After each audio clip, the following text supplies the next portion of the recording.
artist. Now listen to what I gotta say. Sarah. It's trying to rape me!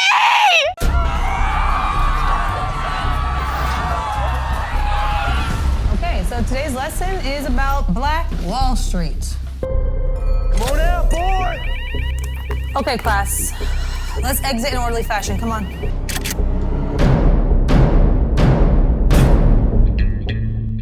I ain't done yet. Okay, so today's lesson is about Black Wall Street.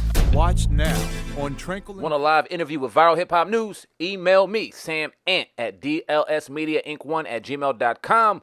Let's go.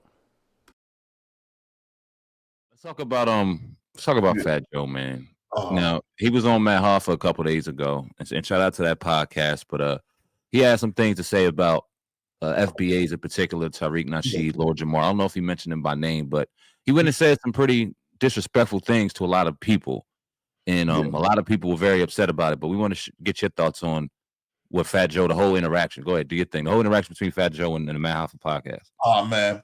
Well, when I seen it, right, I didn't even know. Somebody sent me the video. Look at this. So I'm looking at it, and I'm like, yo, he said foundational Black authorities. Yep. And he called them racist niggas. He didn't even say, he said, what's up, my nigga? He said, put the ER there, niggers. Mm-hmm.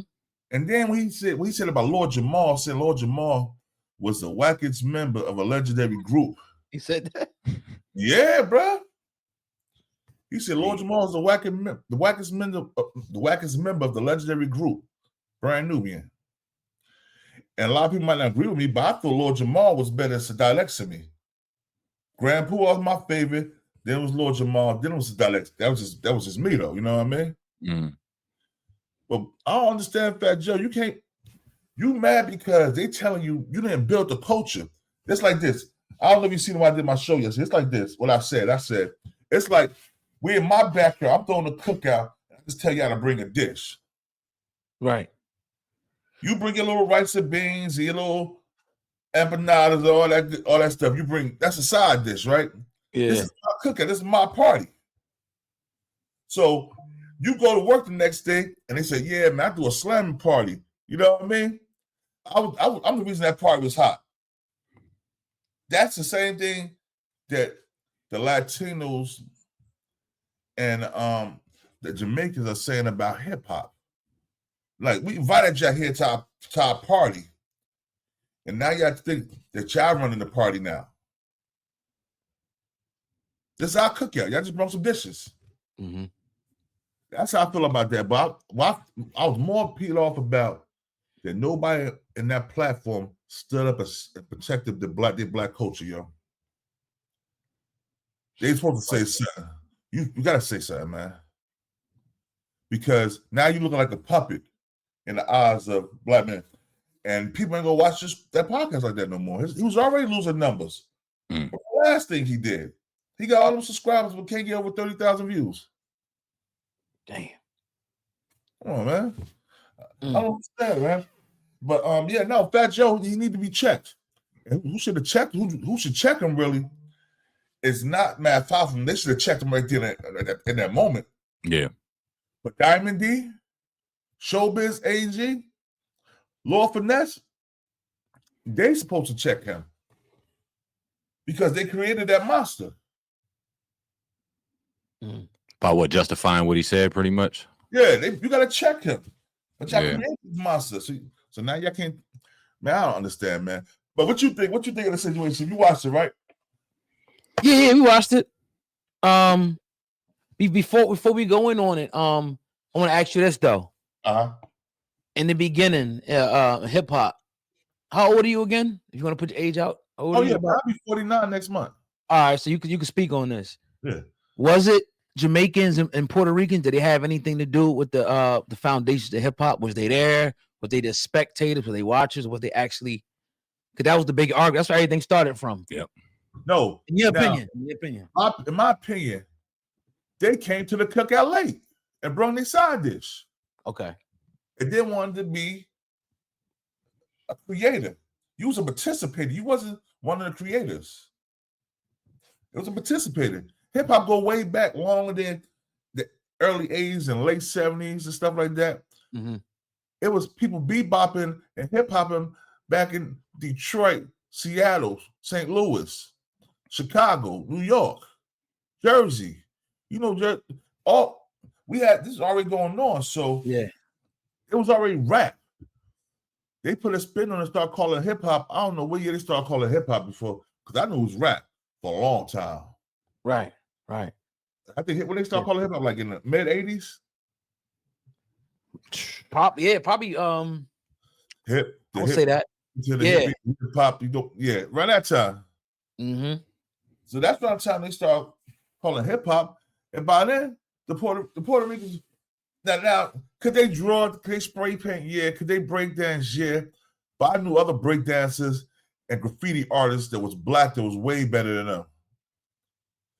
Could the Jamaicans DJ? I don't know, some of them. He made the break. The break for you about to spit your verse. He made the break on the beat. He created the break. What's his name? The Jamaican dude. DJ Kool Herc. Okay. I didn't know he was Jamaican. Kool Herc. Yeah, Okay. Kool Herc is Jamaican. I didn't know that. Yeah. That's why they're trying to say that Jamaica started hip hop, because Kool Herc was Jamaican. You know, so yeah. How you feel about Fat Joe? I listened to interviews with Grandmaster Caz, and we had him on here before. We had the pleasure of having him on here before, and he was kind of talking because he was there. He watched hip hop and he watched rap be created. He said that honestly, he said a lot of the Hispanics back then, they were still on that Latino sound. They was on the bongos and doing the merengue and doing all that stuff while they were doing hip hop, and it wasn't until the introduction of breakdancing and breaking and the dancing aspect of hip hop is where Latinos really started getting integrated and really started kind of ingraining in the culture. But he said out of his mouth that they were guests in the party. They were guests. My whole thing is, you don't hear any other Latino really speaking out against it other than Fat Joe. And I think that this dude just has a problem with running his goddamn mouth. He got a story for everything. He's been here. He's done this. He was talking about, I heard a story a couple days ago about him slapping Caleb Plant, a white boy. Caleb Plant was about to slap him. He said that if he would have slapped him, he would have shot him and then all this stuff. And he just got all these sensationalized stories and all this wild shit that it just seems like he doesn't want to be wrong. And I agree with you. I think somebody in that podcast should have just been like, even if they didn't quote unquote check him, come at him with a different type of question, a challenge to his side and challenge his base. And then the fact that he uses nigga all the time, I don't know. I know Latinos grew up in that, and a lot of people grew up in that, but the fact that he could use it in a society, in a day and age right now, where it's like, yo, dog, you can use another word because you ain't out here spicking this and spicking that. So where's the level of respect for a culture that you say you grew up on? This is a conflection right here. He's not a real Puerto Rican. Yeah. He's like, I'm gonna tell you, in Puerto Rico, I've been to Puerto Rico a few times. I love it out there. Puerto Rico. They got the dark-skinned Puerto Ricans and they got the white Puerto Ricans. The white Puerto Ricans oppressed the dark-skinned Puerto Ricans, how the white people oppressed us in this country for thousands of years. It's the same thing. Yeah. So they call in Puerto Rico, if you're a dark-skinned baby, you're born a dark-skinned baby in Puerto Rico, they put negro on your birth certificate. If you're Puerto Rican, they put negro on your birth certificate. If you're white, they put white on your birth certificate. Yeah. They do. So it's like certain the Puerto Ricans I grew up with, a lot of them I didn't know they was Puerto Rican until I went to their house and heard their mother was talking to Spanish. Yeah. Like, you Puerto Rican? Or when you Cuban, my two best friends, they're Cuban. They dark skin, their father dark skin, their mother dark skin too, right? Mm-hmm. They Muslims. Damn. My father was cool. They used to do heists together, bank robberies back in the day. So they Muslims, you know what I'm saying?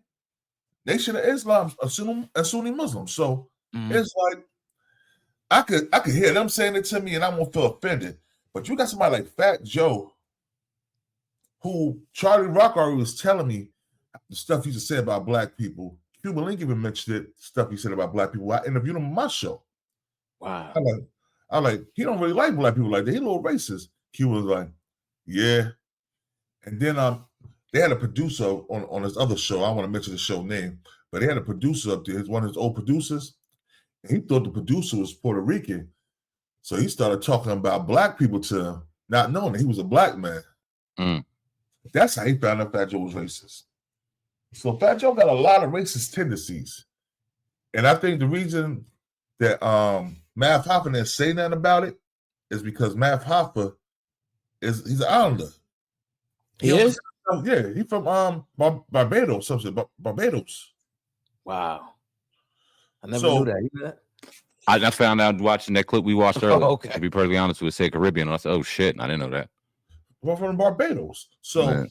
he really don't like black American men like that either. You see how he juiced all the people's co-hosts, how they want to pay him?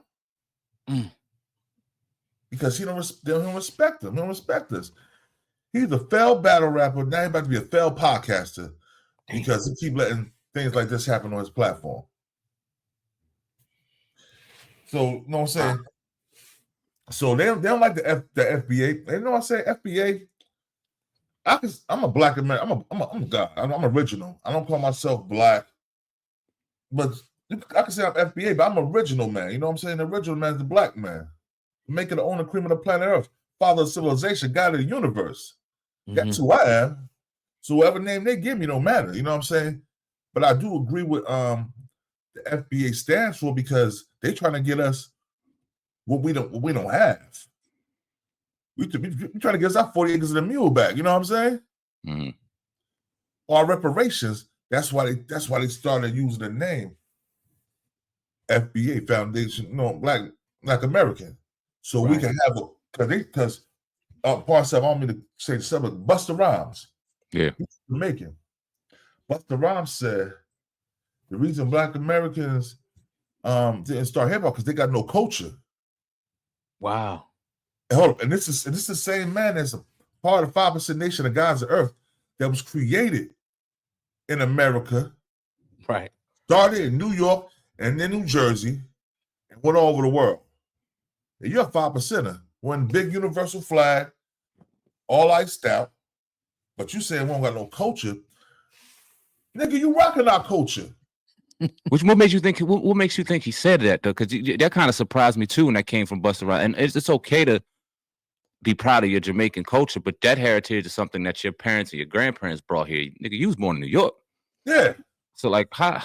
I just don't understand where the hatred will come from. I don't get it.